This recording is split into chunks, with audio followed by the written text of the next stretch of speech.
مشكلة مرض السكر خلية مجهدة، خلية مش قادرة تأدي وظائفها على أعلى مستوى. زي ما احنا قلنا نتيجة نقص أكسجين، نقص دم، نتيجة ماسورة مسدودة. يبقى أنا بسهولة براجع كل حاجة، أنا وسعت لك الماسورة، وصلت لك الأكسجين بكميات رهيبة، وصلت لك الدم للخلية. معنى أن خلية قوية ونشطة لا شك أنك أنت ده بداية العلاج من السكر. إزاي؟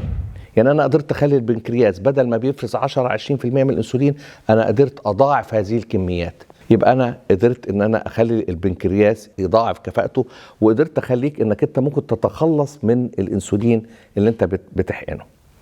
طب مهم جدا كمان نعرف إن أنا بحفز الخلية إنها تقدر تستقبل الأنسولين وتحرق السكر جوه الخلية. من مزايا الأكسجين النشط إن هو بيرفع الميتابوليزم، دي نمرة واحد. نمرة اتنين، هو بيقدر يحرق الكربوهيدرات جوه الخلية، فأنا بساعد الأنسولين إن هو يؤدي وظيفة. ببساطة الموضوع إيه؟ الخلية بتبقى مجهدة، ودي أساس مرض السكر. يعني بالظبط زي بطارية مشحونة 20%. بالأكسجين النشط أنا أقدر أرفع مستوى شحن الخلية، أو شحن زي بالظبط البطارية، أقدر أرفعه أضعاف هذه الكمية، ممكن نوصل ل100%، نقدر نوصل في 100%.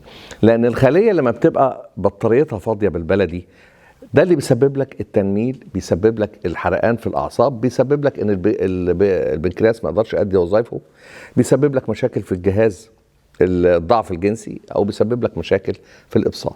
يبقى إذن أنا لما أقدر أوصل بالخلية بكفاءتها من 20% ل100%، ده هو النجاح، وده هو بداية علاج مرض السكر.